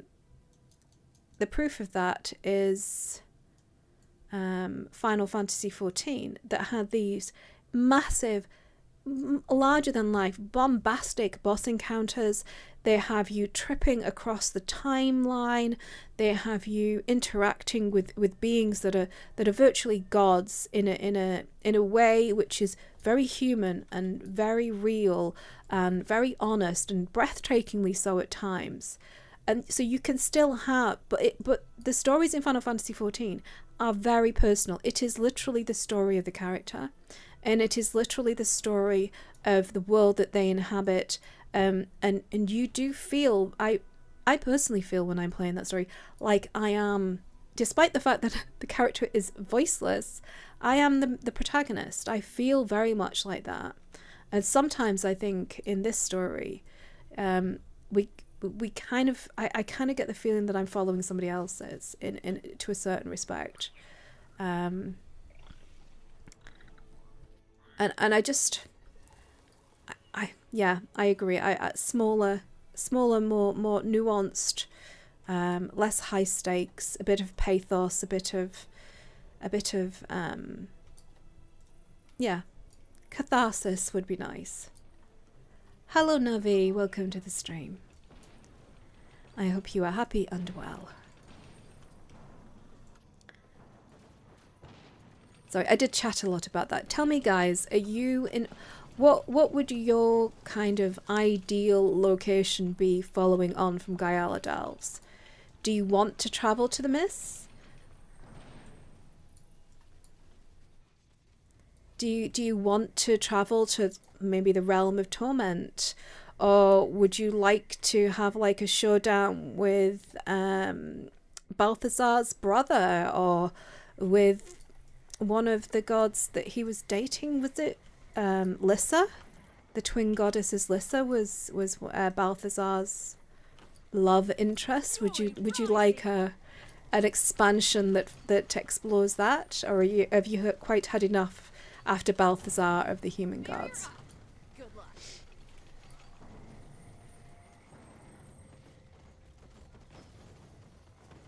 That would be kind of interesting. I mean, I think the gods are a bit... They left us. They brought humanity to a new world, and then they left humanity there. And then when the dragons woke up, they thought that everyone was going to die, and they just saved themselves. So I don't really have that high opinion of the gods. I think they're not. I think they're fundamentally flawed. What I think the human gods are is, I just think that they're humans that have ascended, and therefore they're just people, flawed and full of as folly as anyone. Look at this. So pretty. So, and I would be interesting to know why the humans fled their original homeworld, what became of their original homeworld, and is the thing that drove them from it, is it still following them? Is it still a threat?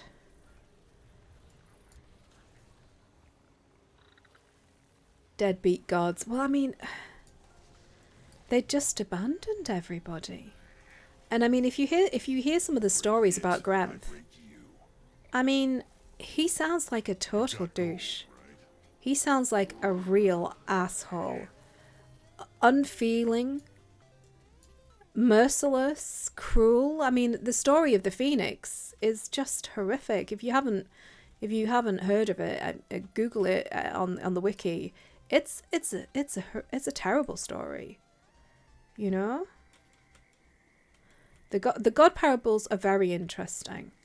But there is a story, I think it's at the top of the jumping puzzle in New Kayang City. And it's about a boy begging for mercy for some crimes that had happened to his people, and Grinth decided that they should be tortured forever in fire. And then made this child wept and cried, and then he turned them into the first Phoenix, and that's the pain, the suffering, the torture. I mean, I can't imagine the idea of subjecting anybody to eternal punishment, to eternal torture, is just, it's just abhorrent. It's just unthinkable. It's just inhumane in so many ways, and that's Granth. So, you know, yeah, no thanks, mate. It would be nice to kind of maybe just bring down the gods. Maybe nice to just, you know, makes you wonder how bad Doom was. Well, I mean, if Doom was allowed to continue as a god, there would not on Tyria, unless they left, of course, but there would not on Tyria have been the undead. He did not allow resurrection. He used his godly power to stop resurrection. So there wouldn't have been battle reses in law terms, but there wouldn't have been an undead invasion. So you pays your money, you takes your choice. And I don't know how much torture he participated in. But no, Grenth, bad guy. Balthazar, bad guy. I don't know about Melandru, nature, but nature is cruel. Nature is indifferent. It's all kind. I mean, if you start thinking about it in anything approaching like logical terms outside of the kind of magical thinking of fantasy, it gets a bit weird. Oh Lord, I really hope this game doesn't turn into Kill the Gods. I can honestly stop playing. Fair enough, Navi Blood. In the spirit of full transparency, I don't think for a second. Oh, are they on the boss? Where's my guild? Where's my? Is she in there? I don't, in the spirit of transparency, I don't think, oh my god, they're just swarming. I don't think, oh shirt balls. In the spirit of transparency, I don't think for a second that any of my predictions are going to come true. I don't think that we are going to, oh no, don't kill Enlin. No, don't kill Enlin.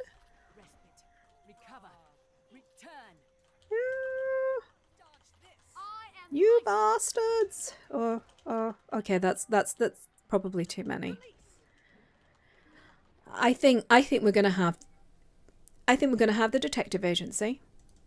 I think we're going to have this experience with the demon. I think we're going to battle the demon. I think maybe we'll be employed by somebody else. Maybe we'll be asked to like take care of the mist portals that are appearing all over the world, that should be appearing all over the world because of Kraukatoric.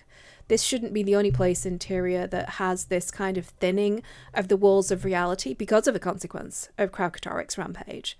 So that could be kind of like our first sojourn into the adventures of going around with our friends as a detective, figuring out where these mist portals lead, closing them, and there could be all sorts of stories and histories around that.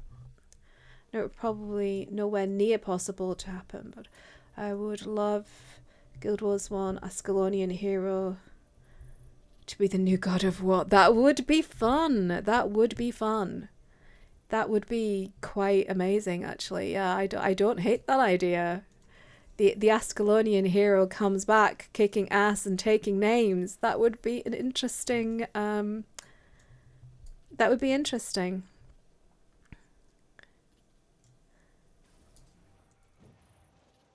Oh dear. Oh dear, oh dear, oh. That was me empowering myself. That was a well shirt balls. Oh, I think we need to go back to, oh, it's Oh my goodness. I'm because I'm talking to you guys, I'm out of the loop with my World v World team, so I feel bad. Sorry.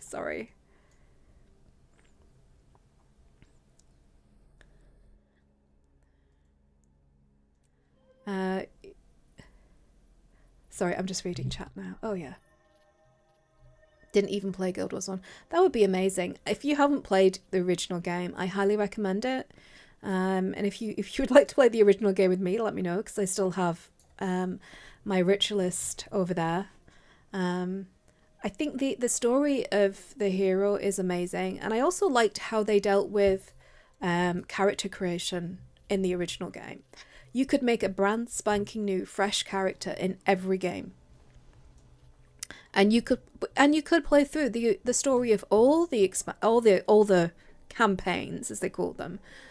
You didn't have to forego any of the story, but you started where you started, and you accepted that if you wanted to go and play the story of the original campaign, you were going to start after the Searing of Ascalon, and that was that. And this is why I would like them to just kind of like, please just let us have different characters and different new races. That would be great. And we'll take the responsibility. We will accept that there will be discontinuity. We will accept that as we start to play a new character and a new race, that it's going to be a bit off and it's going to be a bit odd, and we forgive you. We're just grateful that we get a new character. I'll sign that disclaimer. I'll sign that waiver. Salad. Oh my god, Krytan Herald, I did all my playthroughs in 2001. I started playing Guild Wars 1, and it's I've done since, and now my favourite games and I've made. Ascalon, yeah. If you can play the original game, it's amazing. If you cannot, oh poor Enlin, I'm sorry that you're stuck in the queue with me, hon. If you cannot, do pop off as soon as the queue goes for you. Don't wait for me. If you cannot play the original Guild Wars, on my account, on my YouTube, there is a full history of the story of Guild Wars from start to finish, from of the original game from start to finish. So you can understand the Flameseeker prophecy, you can understand the Ascalonian heroes' journey. I can't really take you through pre-searing and collecting red lilies and the Gwen, running around looking for her flute in this idyllic, beautiful, slightly autumnal landscape that is pre-searing Ascalon. That is something that you can experience if you make a character in Prophecies, and that's that alone with the music. I know, it's so nice. But yeah, I genuinely love the game. I genuinely love the lore, and I'm so looking forward to seeing where it goes. So, Daddy, I Want a Pony, Lagos. What I think we'll get, Friends Detective Agency, with us having lots of shenanigans and adventures with Rama and with Gorick, and I think we might see a little bit of a backseat for Bram and Timey going forward. That's my prediction, really, of what I would want, of what I think is going to happen. What I want is sexy Lagos under the sea adventures with a Lovecraftian overtone or undertone or lots of tone. It's what I want. Okay, I'm going to travel now. I think my guild raid has finished. Let the dream endure. Navi, I would love that. I would love that. But to get the pre-searing, so I've got quite a few of the titles. I do not. If I look in my achievements, should we nerd out just before I go? Is it in collections or strikes or historical or some such thing? Because I've got my achievements. Is it in general community? Halls. Here it is. No, Hall of Monuments. Yeah, I didn't quite get closer to the stars. This is the Hall of Monuments achievement. These are the achievements associated with the original game. So I've got the Traveller and the Guild Warrior and the Chosen and the Rift Warden. And if I actually use this to go to the original Eye of the North, oh, and I am so close. Yes, so I maxed out all my minis. There's a mini collection. There's all sorts of things. There's a weapon collection you have to do. There's an armor collection that you have to do. What I needed to do was I think I needed to raid the Deep, which is quite funny because, spoiler alert, we're probably going to the Deep in the next expansion. And this is what the Hall of Monuments looks like without Aurene and her gloriousness. So when the game first came out, if you linked your account with your original Guild Wars account, you could come here and you could talk to this chap. You could get your rainbow jellyfish, which I think this is the only way you can get a rainbow jellyfish in game still. And then it allows you to have all this legacy gear, and you can apply these legacy looks to any piece of armor and weaponry that it matches with for free. There's no transmutation charges here, and there's certain little miniatures that you get from this, and helms, the diadem, and things like that you can get from this that are absolutely gorgeous, entirely unique. So this is one of them. This like spiky arm thing that the chromatic prism focus and things like that. There are a lot of lovely things. If you like the design of the Kana blade, this is, if I just do it just the weapon, that is very reminiscent of it, and that's a free to apply skin. And there's lots of like lovely little skins and stuff and that you can get if you link and you do the achievements from the original game, and you get a fiery dragon sword, so you can get a Sahothan replica as well. I think there's a few other things like a druidic staff and a living bow. There's lots of lovely little things that you can get if you still play the original game, like the Fellblade. It's a lovely gift to veteran players, and it's a lovely incentive for people to like jump into the original game, which is still, it's on maintenance, but it is still, oh, that's where you get the raccoon. Yes, that is where you get the raccoon, Outland. A family member of mine, I will not name and shame her on here, but she has she's got one off God walking amongst mere mortals. This is also where you get the juvenile black mower with his little funky edgelord collar as well. And it's kind of nice coming back here to the original map with the Zaitian chests over there and a portal, and this is what the world... I spent quite a great deal of time trying to jump and break out of this map to get into the north. It does not work. It does not work. And there's some nice dialogue and things like that. And if you have done all the achievements, there's also a spider that you can get. Hey, Sai. Thank you for the server hopping. I didn't think I'd played that much World World in months, so I have the past week. Oh, that's wonderful. I'm really glad that you've got back into World v World. It's a great fun when you run around with wonderful people, and I'm really lucky to have the Blob Guild. And I think on this kind of nostalgic, handsome puppy note, I am gonna love you guys and leave you. The raid is ended. I will be back tomorrow. I'm not going to be streaming. I'm going to be doing raid training tomorrow with Dee and Enlin and a few others from other guildies. But I'm not going to be live streaming that because I think it would be too stressful for me and my guildies to be that level of scrutiny, to have that level of scrutiny on us while we're just learning. But I will be back for World v World tomorrow evening to show you guys some love and support and all the things that you show me. And I'm going to try and find someone. And if you're on YouTube, this is going to be the end. Thank you, Navi. See you. If you're on YouTube, this is going to be the end. I'm going to end the stream very, very shortly. But if you're on Twitch, I am going to send you off to some lovely person who is also playing Guild Wars 2. so that you can show them a little bit of love. So let's head over and see who is actually on, who's playing today. Let's have a look. Cozy Raid. Okay. Let's have a look. Okay, I'm going to send you over to Sage.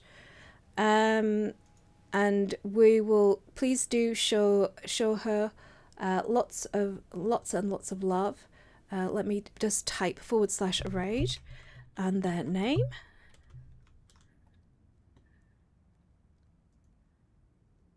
Let me just get this right because I don't think I'm allowed cat locks. Raid. And okay, did that work? Come on. /raid. Okay, I have prepared the raid. I am sending you off. Have a wonderful, wonderful day, and I will see you tomorrow. Take care, guys. And bye-bye.